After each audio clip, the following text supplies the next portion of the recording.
For a trip down memory lane now and an opportunity to reflect on the 1996 South Africa Cup of Nations, we are joined by renowned South African football coach and mentor Cavin Johnson. A very good evening to Coach Cavin and welcome to The Full View.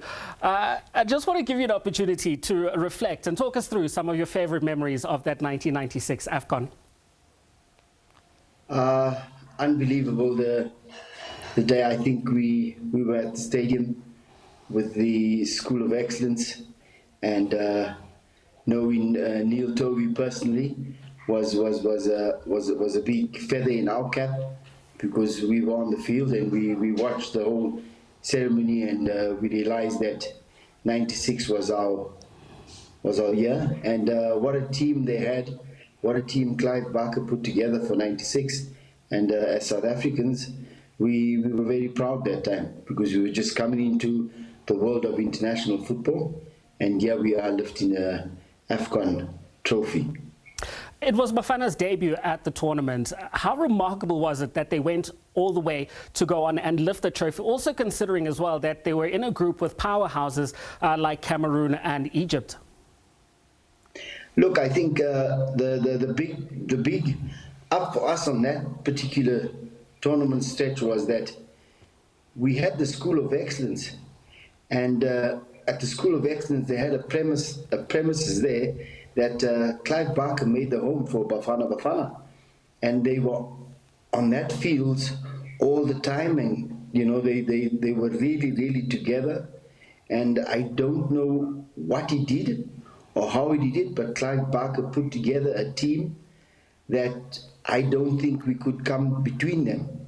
You had the likes of Neil, the likes of Mark, you had the likes of Mark Tovey, Mark Williams, you had Andre.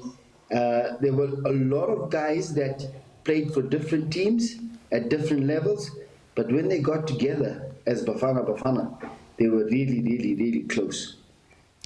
You mentioned some of the players in that squad, and there's some pictures that are being shown right now. I saw Mark Williams, Dr. Khumalo, John Moeti, and more. Roger de Saa as well was in that video montage.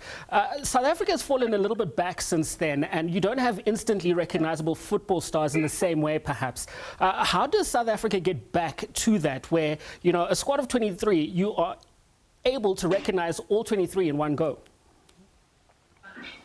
Look, I think at the moment, with our current Bafana team, I think the coach has done very well to qualify for a big stage like the World Cup. It's been very difficult. I think the last time we qualified was '98, but to go and play the 2026 World Cup, it's a big feather in his cap, and you gotta.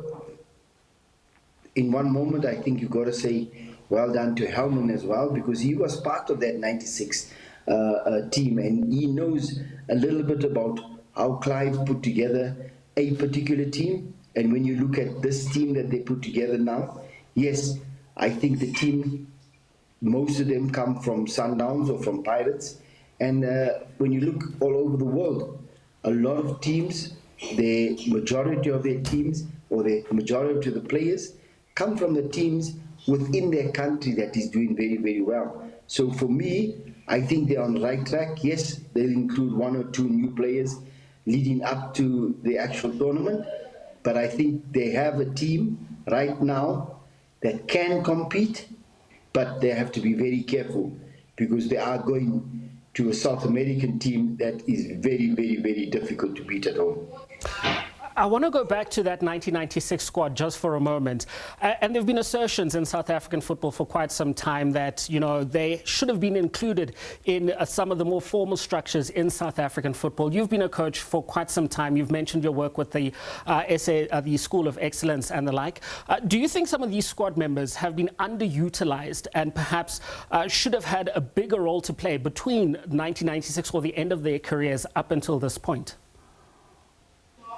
I don't want to say yes and I don't want to say no, but I want to say there were some of them that have taken a different path, like for example Lucas Radebe.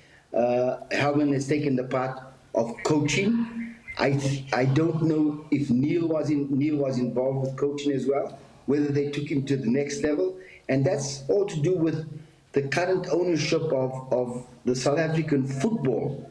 Who owns the football in the country, and whether they want to give ex-players who have the coaching badges, who have the knowledge and football knowledge that can take their clubs to another level. And probably that is the only way how to get the legends involved. I think they should have had a bigger role to play. I can feel in the moments in the street that Lucas is coming more into the administration side of the game. But, oh yes, but you have Eric Tinkler who's coaching at the highest level now. I don't know if he's the only one, but Eric Tinkler's there, and you got Helman there. So there is some form of influence within the South African football. But yes, maybe they should have been used at another time, at another level. And just before I let you go, Coach, do you think that perhaps Bafana are closer to the top now than they were perhaps 10 years ago? Very difficult to say, because we did not do as well as we'd like to have done within the AFCON tournament. And at the same time, you know, you got to compare yourself to the likes of Senegal, to the likes of Morocco, where are those players currently playing? But it's also, you got to analyze it a little bit further as well, because I think the Senegalese team, most of those players play in Europe, but most of those players were not born in Senegal. I think the same with the Moroccan team. Some of those players are born in Spain. I think Hakimi is born in Spain. So in reality, he grew up in Spain. And those are other things that we as a country, we need to analyze as well, because we're still young in democracy. It's only 35 years now. So our country is still growing, and our people are still going out to feel the rest of the world and come back and plow back into our country. So yes, most of our players are born and bred in South Africa. All right, Coach Cavin Johnson, thank you very much for joining us on The Full View and sharing some of your thoughts this evening.